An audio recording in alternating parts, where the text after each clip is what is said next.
नमस्कार। हमारे खास कार्यक्रम गांव की सरकार में आपका स्वागत है। गांव की सरकार खास कार्यक्रम उन दर्शकों के लिए है जो वाकई में विकास कार्य को देखना पसंद करते हैं और वो विकास कार्य हम उन चुनिंदा पंचायतों में देखते हैं और आपको दिखाते हैं जिनमें वाकई में वो विकास कार्य आपको नजर आएंगे। और उन्हीं विकास कार्यों की कड़ी में आज हम उदयपुरवाटी पंचायत समिति के टिटनवाड़ ग्राम पंचायत में पहुंचे हैं और वहां के विकास कार्यों को हम आपको दिखाएंगे। आइए हम मिलाते हैं पूर्व सरपंच ओम प्रकाश जी महिला और वर्तमान प्रत्याशी। स्वागत है हमारे खास कार्यक्रम गाँव की सरकार कार्यक्रम के तहत आपकी पंचायत को चुना गया है और विकास कार्य को हमारे विभाग की जबानी भी सुनेंगे। गांव में मूलभूत समस्या पानी की होती है, उन पर आपने क्या कार्य किया? पानी हमारे कार्यकाल से पहले 6 3 फेस ट्यूबवेल बने हुए थे। हमने अपने कार्यकाल में 5 ट्यूबवेल बनवाए हैं 3 फेस और 5 ही सिंगल फेस ट्यूबवेल बनवाए हैं और जगह जगह टंकियां बनवाई गई हैं। जहां जहां पानी की समस्या थी पाइपलाइनों से पानी दिया है और हमारे से पहले 6 टंकियां बनी थी। हमने पूरे कार्यकाल में 26 टंकियां बनाई हैं। उनको जहां तक हो सका सरकारी पॉइंट से जोड़ने की कोशिश की है, नहीं तो हमने अपने बॉन्ड पर लिखवा कर किसी प्राइवेट कुएं से भी जोड़कर लोगों की पानी की समस्या को दूर किया गया। दूसरी समस्या गांव में सड़कों की रहती है, उनसे आपने कैसे निपटा? हमारा गांव स्टेट हाईवे के ऊपर बसा हुआ है। मैंने पूरे गांव को स्टेट हाईवे से जोड़ने की कोशिश की है। मेरी माताजी के कार्यकाल में माननीय पूर्व मंत्री महोदय की अनुशंसा से हमारे टिटनवाड़ बस स्टैंड से सोनतली सीमा तक सीसी सड़क बनी है और हमने अपने हॉस्पिटल जो पीएचसी है उसको भी स्टेट हाईवे से जोड़ा है। स्टेट हाईवे से ऊपर वाली गुवाड़ी मेघवालों की से होते हुए और पीएचसी तक सीसी सड़क बनाई है।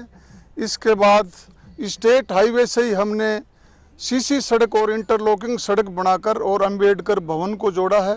साथ ही नीचे वाली गुवाड़ी मेघवालों की बस्ती को जोड़ते हुए बाजार की तरफ सीसी सड़क और प्लस में इंटरलॉकिंग सड़क बनाया है। इसके बाद जाखल रोड की तरफ भी हमने गांव को जोड़ने की कोशिश की है। जो नवलगढ़ रोड जाती है उसको भी नीचे वाली गुवाड़ी में जाखल रोड से नीचे वाली गुवाड़ी तक सीसी सड़क बनाई है। स्कूल को भी हमने सीसी रोड से जोड़ा है सीसी सड़क के द्वारा और गांव गली मोहल्लों के अंदर भी जहां तक हम बना सकते थे, जांगीड़ मोहल्ला है, कुंभाउत मोहल्ला है, हमने इंटरलॉकिंग सड़क बनाई है। दूसरी बात, हमारी जो आधी से ज़्यादा आबादी है वो खेतों में निवास करती है। उनके रास्तों की बहुत ही प्रॉब्लम थी। हमारे कार्यकाल से पहले एक भी ग्रेवल सड़क नहीं थी और ज़्यादातर रास्ते कटान में नहीं थे। मैंने रास्तों को कटान में करवाया है और उनके अंदर नरेगा के तहत ग्रेवल सड़कें बनवाई हैं। स्वच्छता अभियान भी के तहत ग्राम पंचायत में कौन से विकास कार्य किए गए? स्वच्छता अभियान में हमने व्यक्तिगत 165-70 लोगों को जो लाभ मिल रहा है 12,000 रुपये मिल रहे हैं वो दिलवाए हैं और भी हमने नाम भेज रखे हैं जिनके पास शौचालय नहीं है। इसके अलावा हमने सार्वजनिक शौचालय भी बनवाए हैं। वृंदावन स्कूल के पास मंदिर के पास शौचालय बनाया है, यहाँ मायावाली स्कूल में बनाया है, अटल सेवा केंद्र में बनाया है और इसके साथ ही गांव के अंदर जैसा कि मैंने आपको बताया कि सोखते गड्ढे जहाँ जहाँ रोडों के ऊपर पानी आ रहा था वहाँ हमने सोखती कुइयाँ बनाकर गंदे पानी को रोकने की कोशिश की है। टिटनवाड़ ग्राम पंचायत में कितने राजस्व ग्राम है? टिटनवाड़ ग्राम पंचायत में हमारे से पहले कोई भी एक ही राजस्व ग्राम टिटनवाड़ ही था। हमने पूरा प्रयास करके एक राजस्व ग्राम बनाया है मैला की ढाणी। लेकिन जैसा कि मैं भी जानता हूँ, आप लोग भी जानते हैं कि कोई भी काम जब होता है उसका विवाद ज़रूरी है। लेकिन मैला की ढाणी का हमने जो वर्षों से बस स्टैंड का नाम भी, क्योंकि लोग जयपुर से चलते तो भी वही बोलते थे कि भाई मैला की ढाणी उतरना है, इसलिए हमने मेन जो था मैला की ढाणी उसी के नाम से इसको रखा। कुछ लोगों ने लोगों को भड़काने की कोशिश भी की लेकिन अभी इस चीज़ का कोई खास मुद्दा नहीं है। तो हमने एक गांव राजस्व ग्राम मैला की ढाणी बनाया। दूसरा भी हम राजस्व ग्राम बनाने के कोशिश में थे कि जो स्टेट हाईवे के पश्चिम की तरफ जो ढाणियाँ उनको मिलाकर एक राजस्व ग्राम बनाया जाए। लेकिन इसके अंदर ही एक ये हमारी परेशानी और आ गई कि मैला की ढाणी को राजस्व ग्राम को खिवासर अलग पंचायत बना रहे थे उसमें मिला दिया। तो इसके लिए भी लोगों में बहुत भ्रांतियां हो गई और लोग मेरे को भी उल्टा सुल्टा बोलने लगे, इसलिए हमने भी उस मुद्दे को थोड़ा पेंडिंग रखा और मैंने 3 महीने बहुत ही प्रयास किया और इसको वापस अपने मूल गांव टिटनवाड़ के अंदर ही, मूल पंचायत टिटनवाड़ में ही रखा। इसलिए इसके लिए मुझे पूरे गांव का भी पूरा सहयोग मिला है।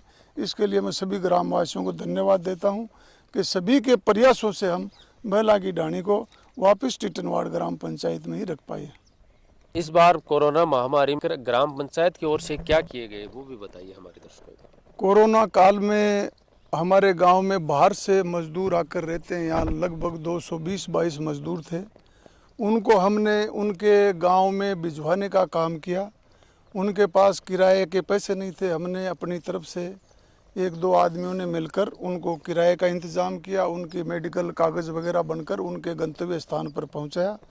और जिन भी ज़रूरतमंद बंदों को मेरी ज़रूरत थी, मेरे से सहायता बन पड़ी, मैंने मेरी सहायता की है।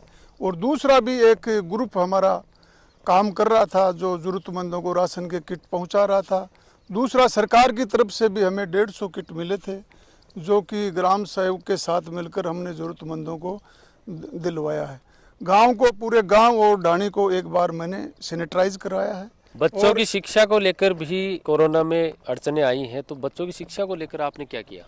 बच्चों की शिक्षा को लेकर कोरोना काल में जैसे कि अभी आर्थिक प्रॉब्लम सभी को है, सभी का रोजगार छीना है, तो मैंने सभी बच्चों को जो हमारे सरकारी स्कूलों में पढ़ते हैं, पूरी स्कूलों में कक्षा 1 से 12 तक, उनके लिए मैंने पूरी पाठ्य सामग्री मुफ्त में उपलब्ध करवाई है। मैंने 10 साल गांव की निस्वार्थ भाव से सेवा की है और मैं मेरे ग्रामवासियों से अपील करना चाहता हूं कि अगर मुझे वो एक बार और मौका देंगे तो मैं इस गांव को विकास की ओर ले जाऊंगा।